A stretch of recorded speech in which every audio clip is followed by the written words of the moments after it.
the Celebration Choir. The song is known as Let's Go. Beautiful song. They are from South Africa. Beautiful choir right there. And this is Tukuza. Welcome. We are the Standard Media Group. Today we're doing outdoors. And it's good to have you. Thank you so much for allowing us to come, into your living room, into your bedroom, so that we can have a conversation and we get blessed together on a Sunday like this. My name is Anthony Ndiema. On the other side, we have DJ Sadiq. Today we also have DJ Jijo playing for us beautiful, great music. Karibu sana. Like we told you earlier, today we have a powerful testimony. I've done these testimonies, but today's testimony is on another level altogether. Today you will get to understand why it is so important to have faith even in the midst of a situation that is deep, that you're in the valley but you still have faith. And today you'll also get to understand why it is important to believe in God even in a situation where it doesn't look like it can turn around, and why it's important to trust God even in that situation. Karibu sana. Today we have Esther. Esther, good to have you. Thank you for having Na me. karibu sana. Thank you. And good to have you. Thank you so much for having me. You're well? Yes, I am very well. All right. Thank God, yes. And you're blessed. Yes, I am. Seeing you from the conversations we've had and from the pictures which we'll be able to see later on, it's amazing to see what God can do. Yes, it is amazing even for me as an individual. Right. I am still, sometimes I can't still believe it is me. But I know, because I have walked the journey, Right. that God is faithful. Uh-huh. If we believe and hold on, God can do it. Lovely. Because what he has done for me, he can do for anyone. Amazing. Not because I am righteous, not because I am faithful, but only because he's merciful. All right. Yeah, so let's start. Who is Esther? Tell us a bit more about you. Then we, get into your story deeper. Yeah, so like you said, my name is Esther Wachira. Esther is a mother. All right. Esther is a woman who loves God, who believes in God. Right. Esther is a sibling in a family of 7. One deceased. And Esther is a business lady. All right. Yes. So Esther, there is this day that you diagnosed of ovarian cancer. Yes. And not just being diagnosed, it was very severe. Yes. Stage 4. Yes. Tell us about that day, and then let's pick it up from there. How did you get to know that probably that is something that you need to go to hospital to check? Yeah, so let's see, in the year 2015, Right.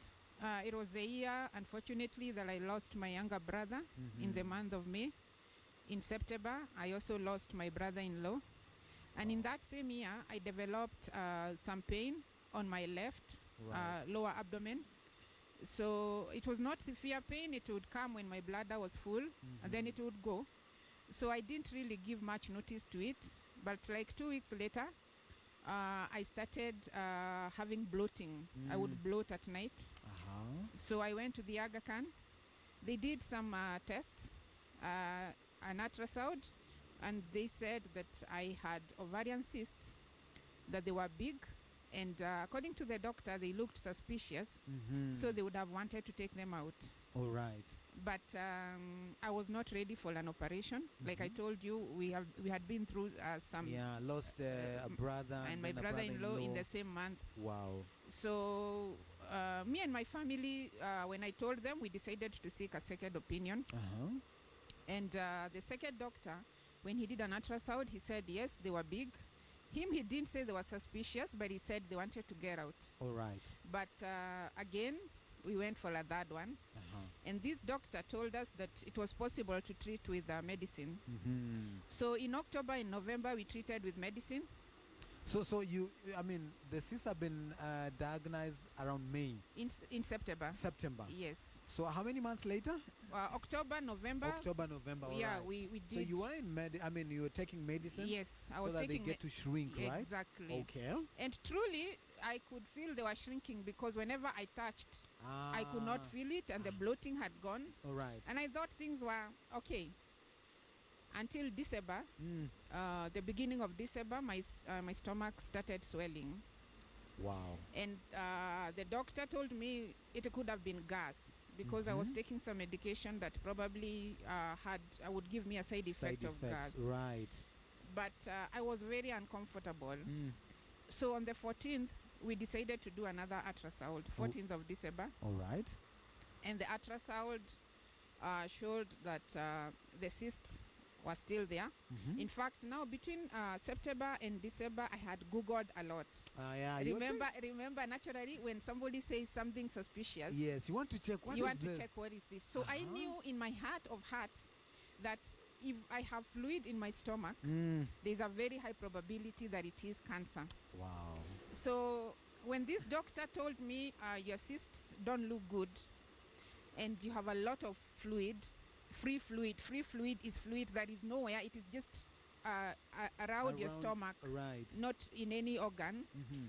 I just knew cancer. The thought of cancer, what did that make you feel? Initially, let me say between October and November, when I would do the Google, Right. I was scared. A lot of things would cross my mind. I would think about my children. I would think about my mother. Right. I would think about my siblings.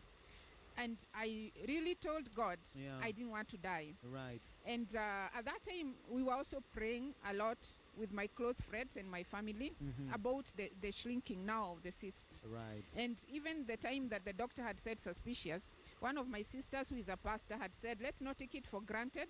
The devil works this way. Let's pray about it. Yes. And we prayed. So come December and the doctor says this, I think the Lord had prepared me. Because when the doctor said fluid, I knew. You connected. I Because connected. You had research about Yes, that, right? a lot, yes. So what happened is that I had gone for the ultrasound with my two sisters. And when I came out, they expected to see my reaction on my face. But I was not reacting. So I went to the washroom and then I came back. Then one of my sisters asked me, just tell us. I told them fluid. All right. And I don't think they understood what fluid meant. So when we went out to wait for the report, I told them there's a 70% chance That this is cancer. that this is cancer. Wow. But believe me, Anthony, I think the Lord had really, really prepared me because I had no fear. Right. And I told them, if it is, I will fight it. So the report comes out eventually, Yes, it does. and it is confirmed. Not yet. Because the report only said that I had ovarian mass. All right. Bilateral. Bilateral means that both of my ovaries had some tumor. All right. So to Nairobi Hospital, and the surgery happens, Okay. and biopsy comes out, and yes, it was confirmed. It was ovarian cancer. Yes. Did they tell you how extensive it had gotten to? Yes. Now, this is what happened. Let me say that the day before surgery, early in the morning, something happened to me. I still cannot tell you whether it was a vision or a dream. All right. But a man could keep going back and forth, passing in front of me and telling me, do not fear, do not be dismayed. These words kept on. I would see a man, he passes, he comes back, do not fear, do not be dismayed. Later, I was told that it was probably a message from God. So when I was taken to theater, the doctor had said that he would remove all the tumors. But when he came back, he told us he had found more tumors. So he was not able to do comprehensive surgery. And according to him, it was stage 3C, going to 4. And he said I needed to do chemotherapy for after 6 weeks, so that later they would remove the remaining tumors. All right. I was discharged. I went home and to my sister's house, and we decided to go to India for a second opinion. All right. So what happened is that in January, as we are preparing to go to India, my stomach starts to swell all over again. Oh my. That's 1 month later, right? Yes. And my stomach is swollen, but we really need to go to India. Right. And to India we went. A very difficult flight because my stomach was so swollen, I'd become so weak. You pass via Dubai, you transit for 5 hours. It was a long journey. I could barely walk, but I was trying to be strong because I didn't want them to know that I am sick, just in case they refuse to have me on board. My goodness. So we get to New Delhi with my sister, And I'm so exhausted, I can't take it anymore. I sat on the floor as she went to the Voyager to pick the luggage. Wow. When I sat on the floor, I couldn't be able to stand up. So they picked me up, put me on a Now it's wheelchair. an emergency, right? Yes, and to the hospital. Wow. And in the hospital, I was admitted. And they did some scans. And they said that the tumors were very big. They couldn't operate at that time. They needed to do chemotherapy first. All right. Then consider whether to operate or not. All right. And I did one chemotherapy in India. And after that, I carried medicine. And I think for the interest of our viewers, we'll just see some of the photos of who you are before now even all this started. Yes. Then we'll get again to see now after the chemos and so on, how that went. Yes. So here you are now in hospital. The scans are out. Yes. You need to do chemotherapy. Did you do the chemotherapy? Yes, I did chemotherapy, Anthony, and I tell you that one of the things that I really feared when I knew I had cancer, it was chemotherapy. Wow. Because people had given me a lot of theories and stories about your hair. Yes. I mean, you getting weak. Yes. Oh my. And they were right to some extent. The hair fell. You had no hair. I had no hair. You will see in the photos. All right. I was bald, yes. And the theory about vomiting didn't happen to me. Weakness, yes. A lot of fatigue, a lot of being sick. Right. And we were in a foreign country. So after one chemotherapy, I decided to come back with my medicine to do 2 other cycles here before going back. So we came back, and my stomach was... So let me understand this. So they have said no surgery yet. Yes. Until you do chemo. Yes. So this is just the beginning of the entire journey. Yes. So you come back, you continue with the cycles, right? I do cycles at the MP Shah. All right. They go well. God was with me because I went through them even though I couldn't eat. I was very weak. Right. Remember, my stomach is very big still. And your stomach it had a lot of fluid, right? Yes. How many liters of fluid? When they operated, they said they removed 20 liters of fluid. 20 liters is approximately 5 babies. 5 babies? Yes, for those who How have are you had walking? How many kilos were you at that point, Esther? My other body was very thin. Yes. And that stomach was quite big. You will see in the photos. Right. And I think I had gone up to about 90. Wow. Yes. So I could still carry myself, though I was trying to be strong. Right. So after that, I finished chemos. And we were just about to go back to India, 1 week to India. And unfortunately, I developed a blood clot on my leg. Oh, my goodness. So a blood clot on your leg before now you go for the operation in India. What does that mean? Now, that would mean that a blood clot is normally an emergency. And I was rushed to the hospital because there is a probability that if it is not gotten very fast, it will move to your heart. So I was taken to the Aga Khan, and I was on bed rest for 7 days. That means that we now had to disrupt our plan to go back to India for that time. I was on bed rest for 1 week, and then I was discharged, thank God, but with a very swollen leg. Now, remember, my stomach is swollen, my leg is swollen. You're now dealing with the chemos, you need to go for a surgery. Now, this time round, you need to prevent this clot from going all the way to your heart. Oh, yes. Too many complications. Very many.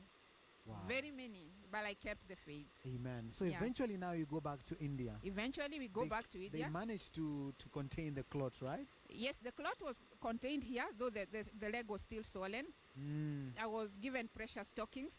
All right. Yeah, so that I would be able to fly. So when I got to India. Second time now. Second time. The doctor looked at me and he couldn't hide his disappointment. Wow. He told me, Esther, what happened? Your stomach is supposed to be flat. This means the medicine did not work. Oh my. And I looked at him and wondered, what are you talking about? I know. I mean, it's supposed to encourage you, right? And not even that. Why are you telling me it didn't work? It was so difficult for me to go through those chemos.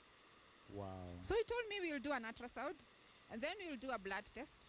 We shall see, then we'll move from there, which we did. The report came back and said that the tumor had shrunk, All right. like 75%. Oh, great. There's a test, allow me to mention this, there's a test that women can do to test whether they have ovarian cancer or not. It's a simple blood test. Right. It's called a CA-125. A normal woman who has no cancer has one between 0 to 30. When I began the journey, Anthony, my CA was 2,552. Oh my. A normal one is 1 to 30. 0 to 30. You had 1,000. I had 2,000, sorry. 2,552. Wow.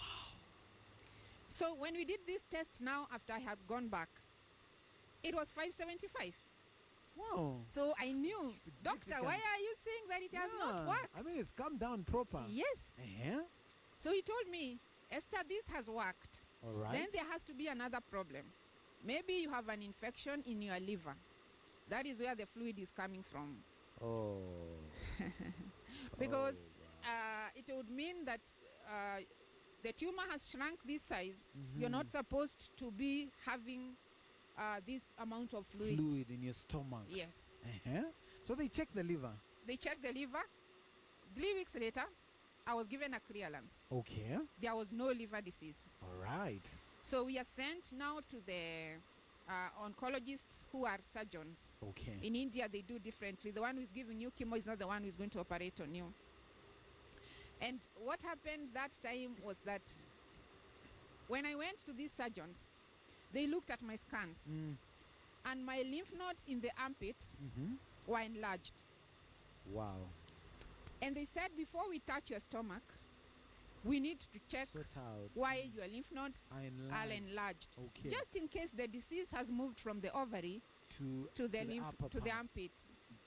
And we did the surgery. I was hospitalized for 2 days. I was discharged. We went, they did biopsy. All right.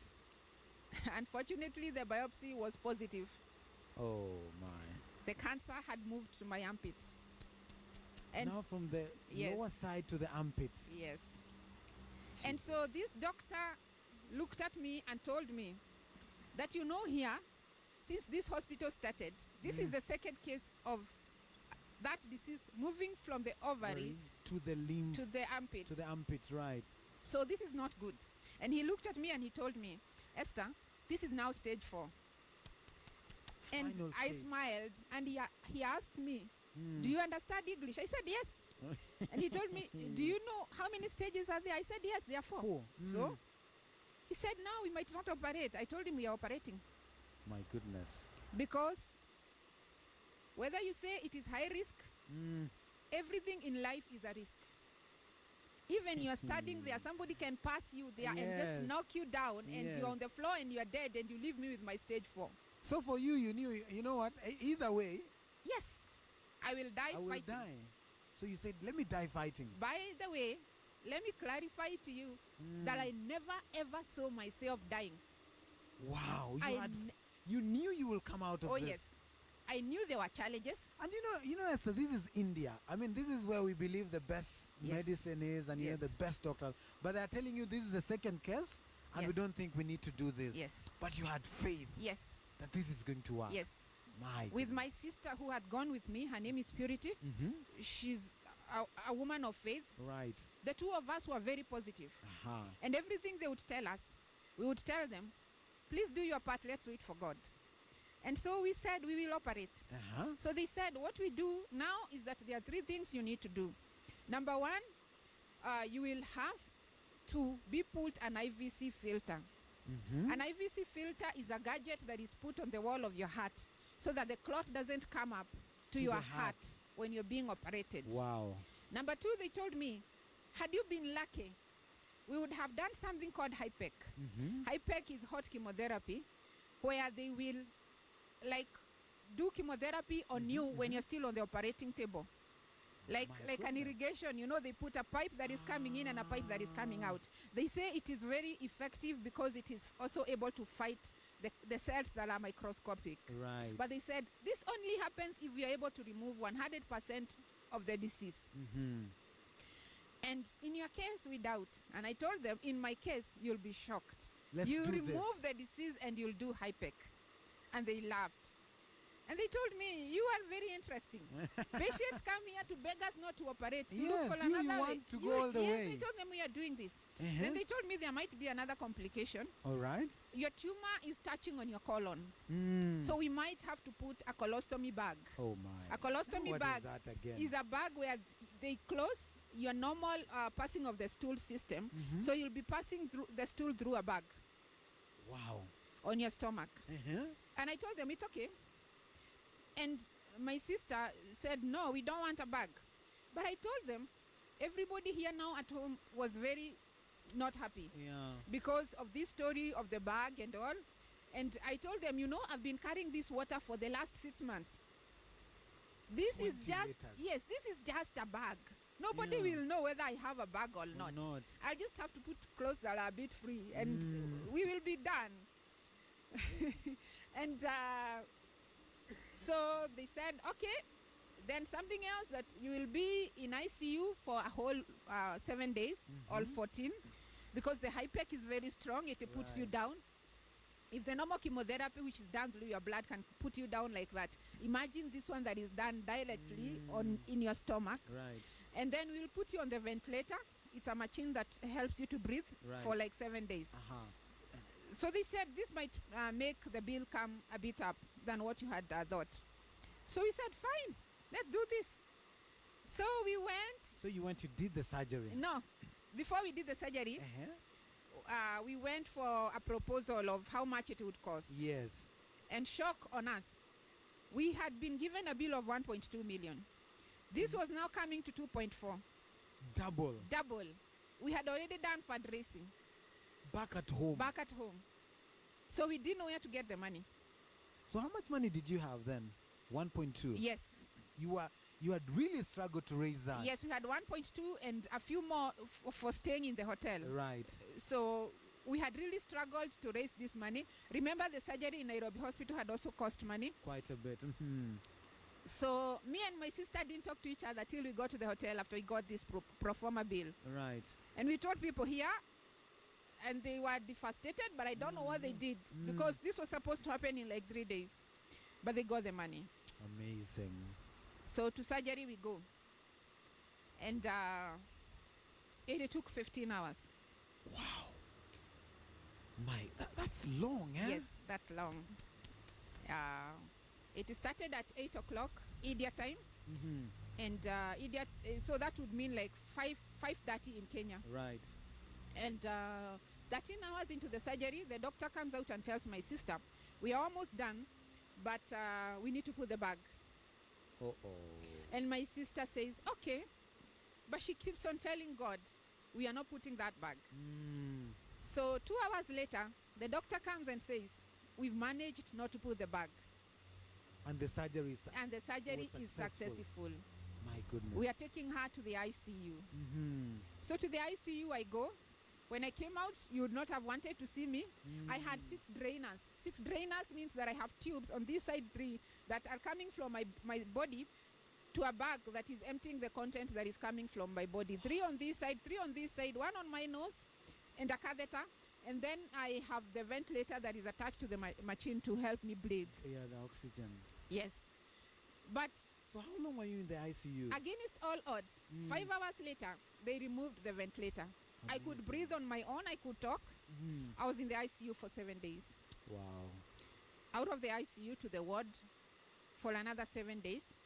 I did very well, amazingly well, according to the doctors. Right. For somebody who had gone such an intensive surgery, they all thought it was not going to work out. It worked out. They were able to remove all the disease. They were able to do HIPEC, like I told them. And off to the hotel I go. I was told I would now need to do 4 chemos to finish the business, hopefully, they thought. Right. And what happened is we decided we would come home. We would do 1 chemo there, then come home. We had completely run out of money. Right. I did the chemo, 1. 3 days later, something happened. I started to vomit. And I thought it was just chemo side effect. I had diarrhea. I was very weak. Now my sisters had exchanged, and I was with another sister of mine called Rahab. Because it was long, so they kept on exchanging who would come and stay with me. Right. So Rahab told me, my sister, I think we need to go to the hospital. You're not doing well. I obliged. I couldn't walk. She was holding me. We went into the taxi. She put me on a wheelchair. We were back in the hospital. Oh my. The doctor again saw me, and he looked at me, and he could hide his shock. He asked me, Esther, what happened?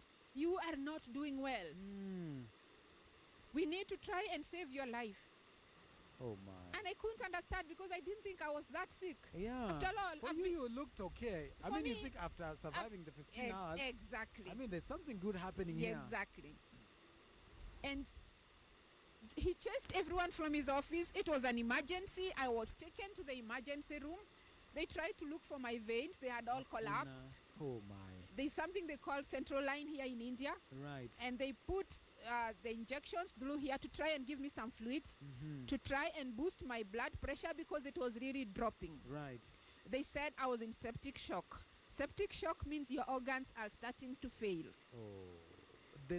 The most important, lungs, liver. Yes. Yes. Jesus Christ. And when they did this for a while, they said she's responding.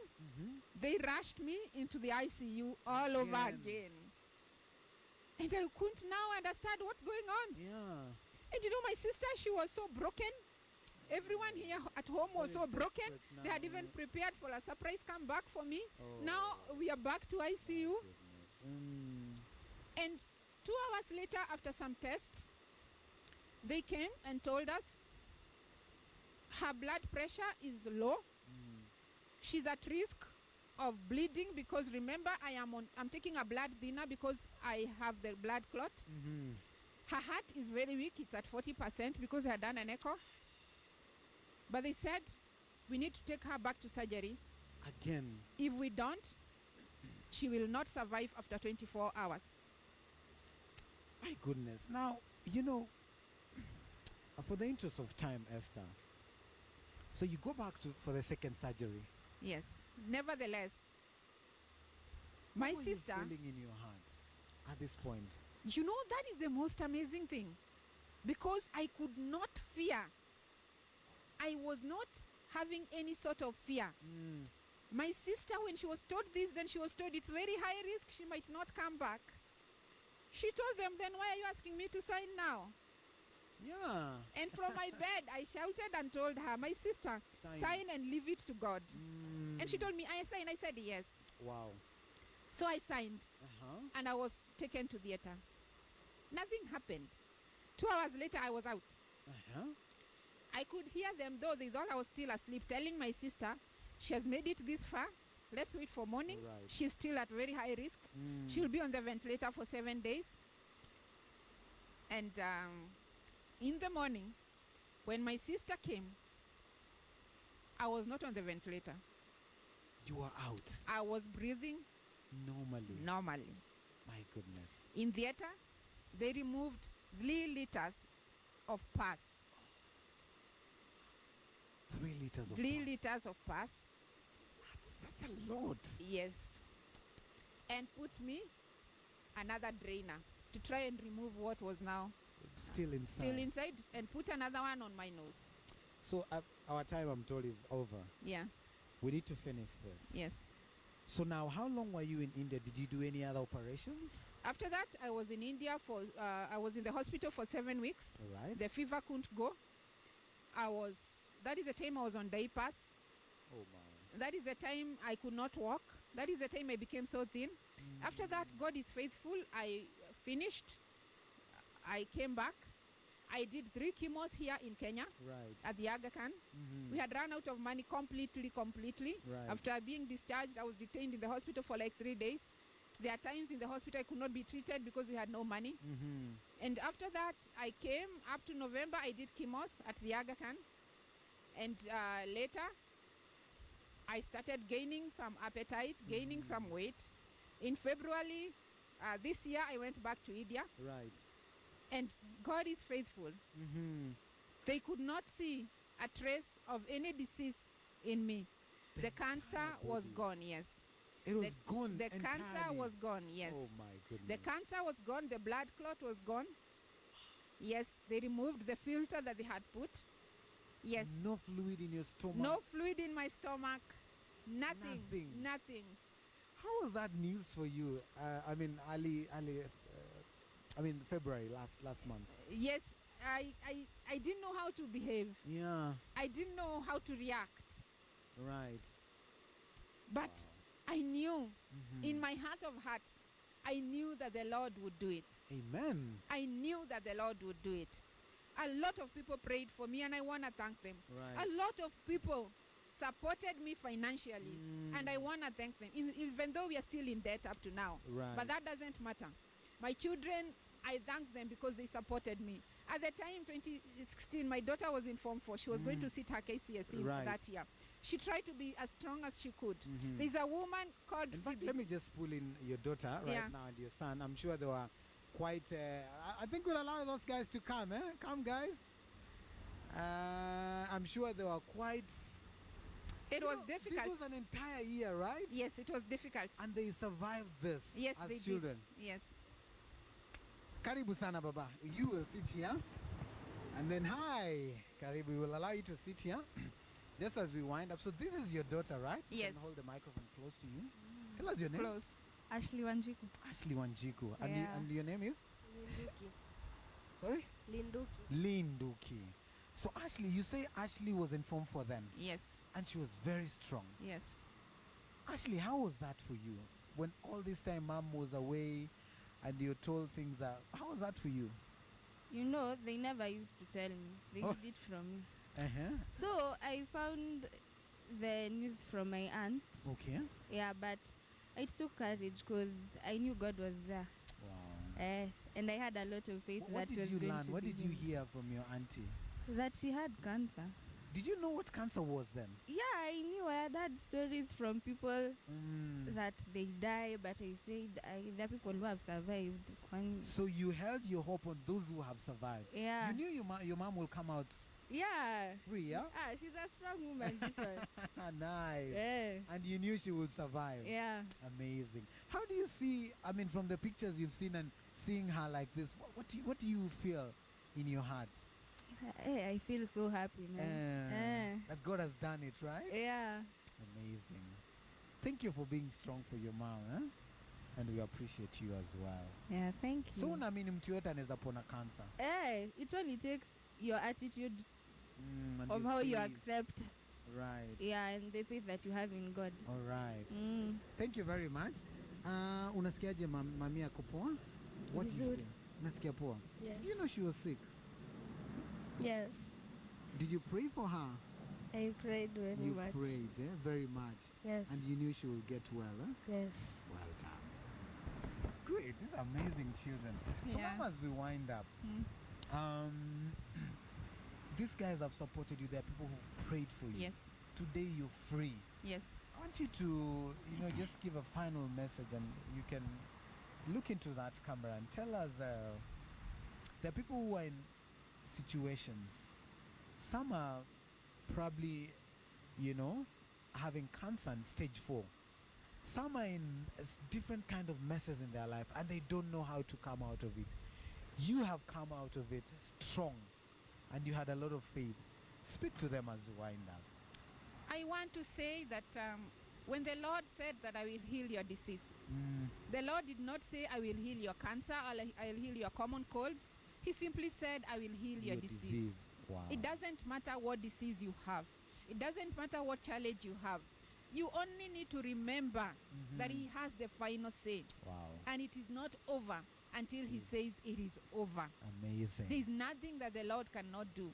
But only you believe that He has the best plans for you. There's a lady who is very dear to me. Her name is Phoebe. Right. She used to tell me that she's my Aaron. She's also a cancer survivor. She would tell me that, at the end of the day, what will help you is your attitude, Amazing. positivity, faith in the Lord, hanging in there regardless of the circumstances. Don't look at what the doctors are saying. Don't look at what people are saying. Look at what the Lord is saying. He says, I will protect you. He says, do not fear. He says, I will heal you. He does Amazing. not lie. Amazing. He will do it for you. But you need to believe and believe and believe and hang in there and have faith, even as little as a mustard seed. That is all he requires from us. Amazing.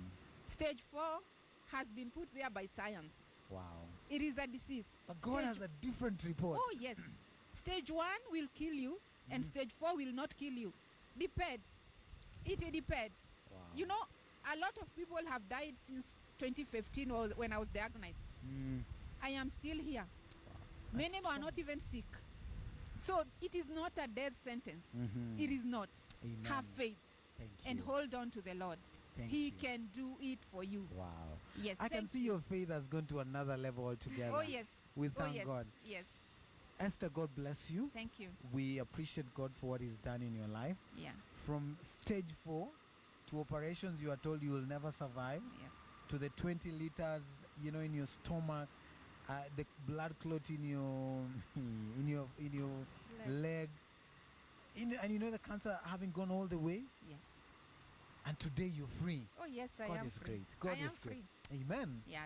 So Let God- me just say, please give me just 1 second. All right. To everyone who supported me, those who Mhm. prayed with me, my mother, she has been there. It's like she left home and came to live with me permanently. My siblings, my nephews, my nieces, everyone. I want to thank you from the bottom of my heart. The friends who supported me financially, I thank you so much. Amen. Everyone who was a part of this journey, God really, really bless you. You Amen. prayed for me. I did my part. The doctors did their part, and I am here. Thank you right. very much. God bless you. God bless you. Thank you so much. You say you want to thank people. Yeah. Just 20 seconds? They are my friends who stood by me during this journey. My friend Agnes, Josephine, Esther. I love you so much, and thank you for always being there for me. Yeah. Nice. And God bless you. Nice. Yeah. Thank you very much. God bless you. Thank you very much. Esther, bless you. And continue speaking about God's goodness because He has done it Thank for you. you. Thank you. Thank you. Amen. That was Esther Wachira, amazing story of how God healed her of cancer, and today she's scot free.